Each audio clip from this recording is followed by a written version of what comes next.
Hey everyone, Scott here to discuss Pirates of the Caribbean, Dead Men Tell No Tales, starring Johnny Depp, Javier Bardem, Brenton Thwaites, Kea Scodelario, Kevin McNally, and Jeffrey Rush, and directed by Joachim Ronning, please forgive me for saying that wrong, and Espen Sandberg.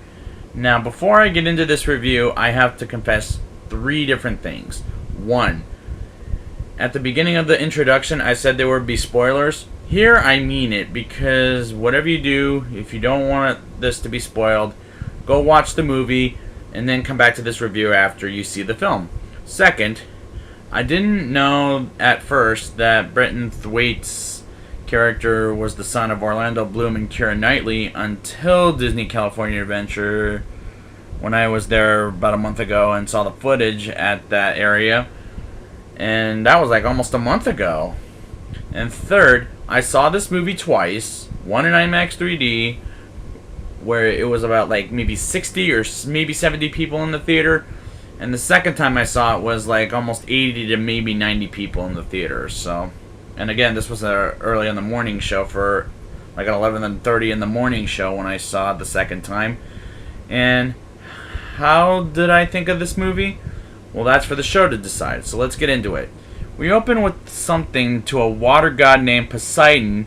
We see a young Henry Turner, and yes, the son of Will Turner, the captain of the Flying Dutchman, and Elizabeth Swann, visiting his father, played by Orlando Bloom, returning to the role again, briefly, where he wants to find his father and free him from the curse. Which, I don't know, I'm a little scared about that. When we get to there, we go for 9 years later as a grown man played by Brenton Thwaites, trying to find Jack Sparrow played by Johnny Depp to help freeing his father from the Flying Dutchman, as we see in part 3. That was a little weak, but I was okay with it. Javier Bardem is a tremendous actor and did a pretty good job as the villain Captain Salazar when we're introduced to him from the scene in the teaser trailer. Jack Sparrow's intro doesn't show up when we first see him robbing the bank, which is the footage I saw at Disney's California Adventure at Disneyland, but the first time we hear it is when the Black Pearl appears, and it plays about another 5 different times, which kind of got annoying for the movie. And yes, the Black Pearl is back. Don't ask me how, I don't know. Well, yeah, I'll get into it. And I'll talk about it later in the show. Karina Smith, or Barbossa, played by Maze Runner's Kea Scodelario, is an interesting female character who's constantly being called a witch, which that's annoying for the reason I said. Well, no, I didn't say why, because people think she's a witch when really she's not a witch, and that's why people keep saying it, and which gets annoying under my skin. Barbossa was because she's the daughter, and the reason I said Barbossa was because she's the daughter of Captain Barbossa, played by, for the 5th time, by Jeffrey Rush. I never knew Barbossa had a daughter in this universe. The bank robbery scene at the beginning of the movie was a lot of fun. Jack, losing his crew, tries to sell his compass for a drink. It's actually kind of a dumb thing to do in this movie. I do like the effects on Captain Salazar and his crew, where half of their faces or bodies or legs are missing. I thought that was cool. The 2 buffoons from the first movie are back, and this time serving under Captain Barbossa. That was actually rather a dumb move to bring them back in this movie. The Beatles' Paul McCartney is Jack Sparrow's uncle, named Uncle Jack. That was his singing voice before we get introduced to him, which sounds pretty good for his age. I'm not gonna knock him out for that. It reminded me of that risky move of Keith Richards as Jack's father, still just a little too risky. The scene where Jack almost loses his head and gets it chopped off while he's going back and forth and up and down was kind of a scary thing for a PG-13 rated Disney film, while Karina almost gets her head hung and snapped to her neck. It was kind of a bad idea to put in this movie. The little ship of Jack Sparrow's going into the water and being stopped by the rope, and the rope was and I'm talking about not the bottle ship, but the one where he's owns a little boat at the beginning of the film, or the ship. Let me just rephrase that. And it's stopped by the rope, and the rope was actually, and he ends up, and the rope ends up cutting on its own, which actually was funny to me. Captain Salazar's bendable ship is freaky looking as it bends open and shows its wooden teeth, trying to find the map of the stars. I was okay with it, not only, but it was necessary for the plot.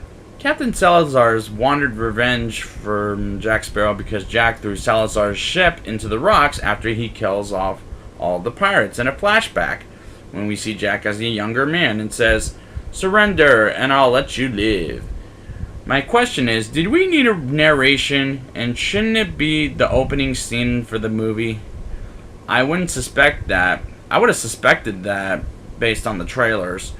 Well, it does explain how Salazar dies and becomes a ghost, so that makes sense for the movie, but it still could have made it in the opening scene. Salazar having a controllable pet shark is rather just bizarre to chase Jack and Henry while they're trying to swim. When Jack screams, runs, and acts like a little girl, does he sound like a wussy after a while? That's my question, but I don't know. It's probably just the thing that Johnny Depp does best. Salazar and his crew can't step on land because they're ghosts. That's a little bit slowly paced for the movie, but whatever. The fake wedding scene where Jack, Henry, and Karina are captured and Jack pretends to pay the torturer by being the torturer's sister, and I think they had a brief with each other in the past, and his sister Beatrice, they're trying to make the torturer's sister Beatrice the husband of the wife of Jack Sparrow. What the hell am I saying? Which, isn't that against the law to force a wedding? That happens until Barbossa shoots the torturer, which, thank God. I felt like I knew Barbossa was coming for Jack at that point in the movie. The ship in a bottle becomes a miniature toy ship, and then it goes into the water and becomes the Black Pearl. And that's when Jack's introduction from the first movie starts to play again. An hour and a half for me was a terrible timing because Jack's already here. But for the Black Pearl, I was not okay with that. I do like the Monkey Jack, let's call him, like I did in the previous shows. Once again, in this movie, which I missed him last time. I'm not gonna lie to you, I really did miss him last time. The moment Jack said to Barbossa, "Didn't you meet someone with the last name Smith?" At that moment I heard that, I thought Karina was Barbossa's daughter, just like how Will and Elizabeth had a son named Henry, and that was spoiled for me again at Disneyland in Anaheim. When Jack and Salazar fight off on the cannons, I felt like it was a good piece of visual effects. The red rock where it fits on one of the stones, aka the missing stone, let's call it, and the water opens about 10 feet, reminded me of what Moses went through in Egypt. When Salazar pretends to be Henry and tries to kill off Jack, was a little confusing on first watching because it took me my second viewing to realize that Salazar was trying to be Henry, which sounds dumb. I'll say I was fooled the first time, and that's kind of a good thing, I guess. I couldn't really say. The fact that Karina says "piss off" to Salazar's crew was a little too risky for a Disney film, I felt like.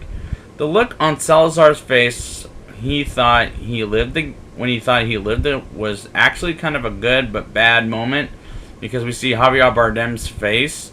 That feels weird to me in a either good or bad way. It depends on what you think. I was kind of shocked and sad to see Barbossa die to save his daughter Karina, because now I'll miss Barbossa in the next films. If they decide to make another Pirates film, not only will we do see Orlando Bloom's Will Turner freed from the curse of the Flying Dutchman, and Keira Knightley's Elizabeth Swann as they hug because they missed each other that much. After credits roll, there's an after credits scene, and yes, there is one. as Davy Jones is back from the dead, as at first it was a dream. And we find out it's real at the end of the scene, because the Dutchman always needs a captain. Now, it's time for the rating. I give this movie a 6.8 out of 10. There were things I was okay with, and I thought it was entertaining for what it was. So, go see it for the entertainment. This is the second best of the Pirates of the Caribbean movies. The first one is being the first place. So, thank you guys for joining me on this Pirates of the Caribbean retrospective, and I hope they will make another one based on that last after credits scene. So until next time, drink up, me hearties, yo ho!